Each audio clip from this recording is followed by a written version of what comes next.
오늘 우리에게 주신 하나님의 말씀은 어제에 이어서 요한복음 16장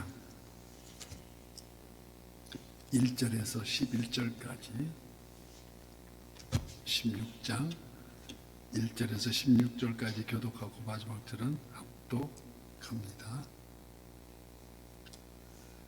내가 이것을 너희에게 이름은 너희로 실족하지 않게 하려 하매니 이 사람들이 너희를 출교할 뿐 아니라 때가 이르면 무릇 너희를 죽이는 자가 생각하기를 이것이 하나님을 섬기는 일이라 하리라. 그들이 이런 일을 할 것은 아버지와 나를 알지 못함이라. 오직 너희에게 이 말을 한 것은 너희로 그 때를 당할 때 내가 너희에게 말한 이것을 기억나게 하려 하며 처음부터 이 말을 하지 아니한 것은 내가 너희와 함께 있었음이라.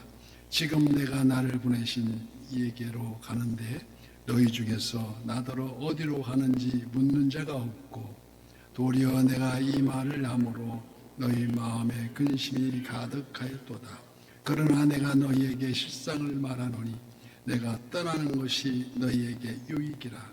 내가 떠나지 아니하면 보혜사가 너희에게 오시지 아니할 것이요 가면 내가 그를 너희에게로 보내리니 이와 같이 그래서 의에 대하여 심판에 대하여 세상을 책망하시리라. 죄에 대하여라 하면 그들이 나를 믿지 아니하며 의에 대하여라 하면 내가 아버지께로 가니 너희가 다시 나를 보지 못하며 담기어 심판에 대하여라 하면 이 세상 임금이 심판을 받았음이라. 아멘. 오늘도 실시간 선한 요새의 기도의 향연 속에 새벽을 깨우는 우리 성도님들 모두에게 여호와 샬롬 지키시는 하나님의 평강과 풍성한 은혜를 축복합니다. 사람이 마음으로 믿어 의에 이르고 입으로 시인하여 구원에 이른다고 말씀하십니다. 이 믿음의 과정에서 은혜와 축복, 그 여정의 길에 핍박과 고난이 상존한다는 것입니다. 그래서 오늘 본문 말씀 1절에 내가 이것을 너희에게 이름은 너희로 실족하지 않게 하려 함이라고 말씀하십니다. 우리 인생길 행복과 만족만 있는 것이 아니고 안전보다 위험이 더 많기 때문에 그렇습니다. 어떤 어려움이 닥칠지라도 잡은 손 꼭 붙들고 반석 위에 집을 짓는 것 같이 바람 불고 상수가 나도 전혀 흔들리지 않는 우리가 될 것을 축복합니다. 그 구체적인 핍박으로 오늘 2절 말씀과 같이 사람들이 너희를 출교할 뿐 아니라 때가 이르면 무릇 너희를 죽이는 자가 생각하기를 이것이 하나님을 섬기는 일이라 하리라. 이미 요한복음 9장 22절에서 예루살렘 공회에 누구든지 예수를 그리스도라고 시인하거나 믿는 자는 출교하기로 결의된 바 있었습니다. 출교란 그 유대인의 집단에서 완전히 추방되는 완전 고립 상태를 뜻하는 무서운 형벌입니다. 뿐만 아니라 때가 이르면 너희를 죽이리라는 것입니다.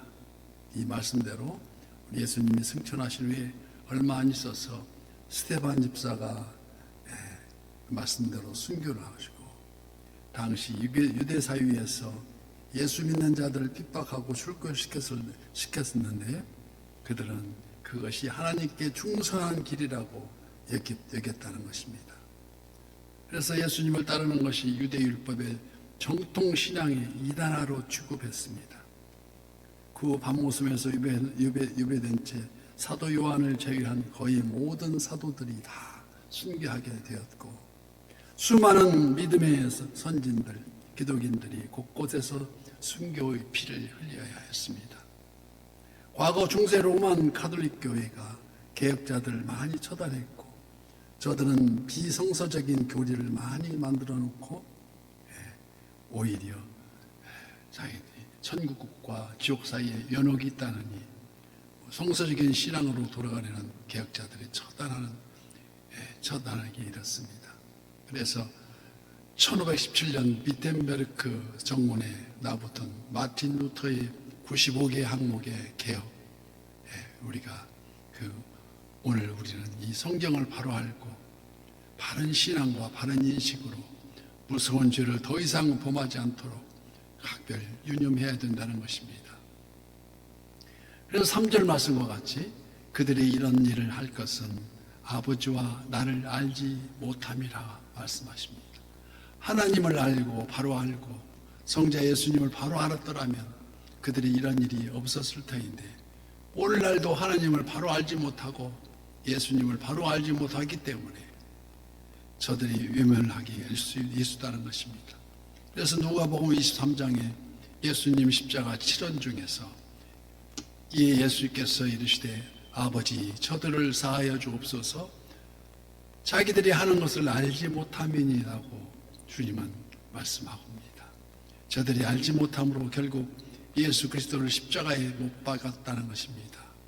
그래서 본문 4절 말씀 오직 너희에게 이 말을 한 것은 너희로 끝때를 당하면 내가 너희에게 말한 이것을 기억나게 하려 하며 처음부터 이 말을 하지 아니한 것은 내가 너희와 함께 있었음이라 말씀하십니다.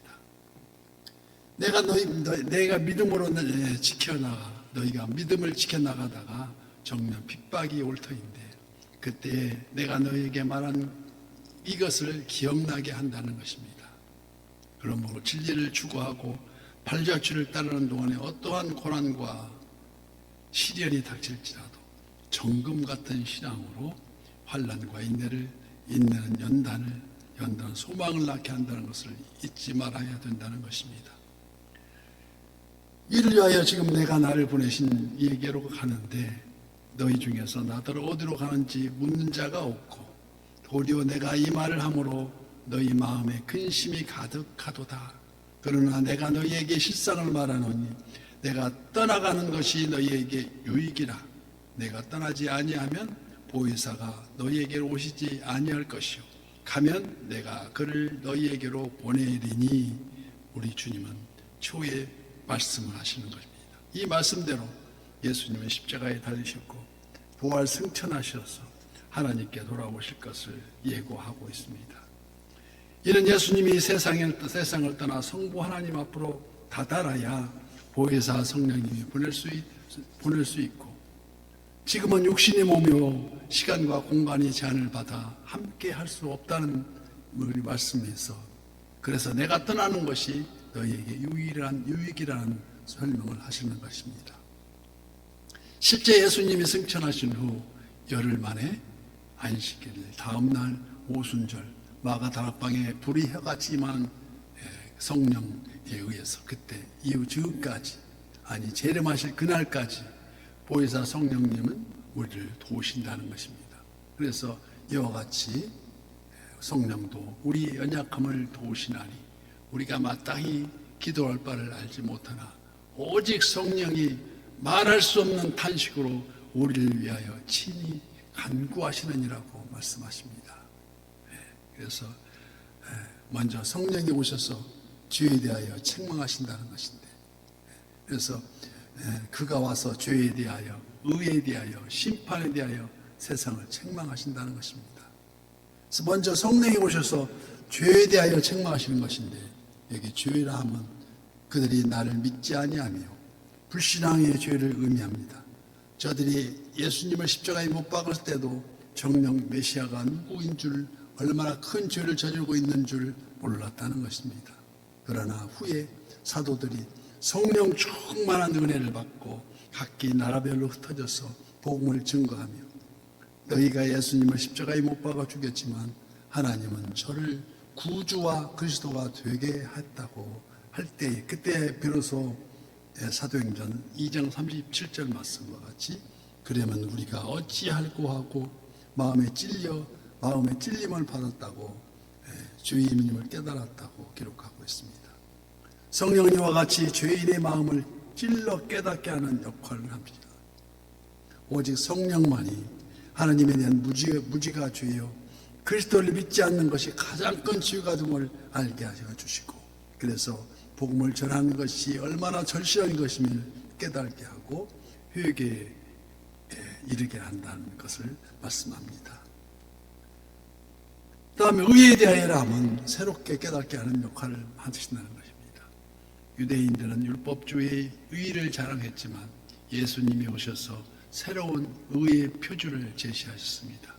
로마서 10장 4절 말씀에도 그리스도는 모든 믿는 자에게 의를 이루기 위하여 율법의 마침이 되시니라고 말씀하십니다. 즉 예수님께서 십자가 죄인을 대속하여 달리시고 장사된 지 사흘 만에 죽은 자 가운데서 다시 살아나셨으며 저를 믿는 자마다 의의 되는 길을 열어주셨다는 말씀입니다. 이 의에 대하여 진리를 깨닫게 하고 확신을 갖게 함이 성령님의 역사이십니다. 당시 유대인들은 예수님께서 십자가에 달림이 마땅한 줄로 알았으나 그 후 성령이 임하셔서 예수는 하나님의 아들이요 오직 그를 믿음으로 죄 용서함을 받고 의인이 되는 것임을 깨닫게 된 것입니다. 그래서 심판에 대하여라 하면 이미 이 세상 임금의 심판을 받았음이라는 뜻인데 여기 세상 임금이란 바로 마귀를 가리킵니다. 이미 마귀는 1차 심판을 받았습니다. 마귀는 인간을 죄 가운데로 유혹하여 사망으로 이르게 하는 권세를 가졌는데 예수님은 십자가 보혈로 사단의 역사를 분쇄하였을 뿐 아니라 즉 죄와 사망에 의해 생명으로 인도하는 이것이 예수님께서 벌써 마귀를 심판하셨다는 의미인다는 것입니다. 이미 심판을 끝냈다는 말씀입니다. 또한 미래적 의미로서 내가 진실로 속히 오리라 하신 그 재림의 그날 최후의 심판이 우리에게 남아있다는 것인데 계시록 20장 10절 말씀 또 그들이 미혹하는 마귀가 불과 유황못에 던져지니 거기는 그 짐승과 거짓 선지자도 있어 세세토록 밤낮 괴로움을 받으리라 기록하고 있습니다. 죄에 대하여 또 의에 대하여 알지 못하고 불신앙으로 달리는 마귀에 속하는 자는 이미 정죄를 받았고 또 그날이 오면 심판을 받으리라는 것입니다. 그래서 한 번 죽는 것은 우리 인간의 사람에게 정해진 것이요 그 후에는 반드시 심판이 있으리라 말씀하신 것 같이 이 사실은 성령이 알게 하신다는 말씀이십니다. 그래서 오늘도 새벽을 깨우면서 새벽을 여는 이 아침 여기에 모인 우리 선한 요새 모든 성도님들마다 모두가 성령 충만하심으로 믿음의 반석 위에서 오늘도 승리하는 모두가 되시기를 예수님 이름으로 축복합니다.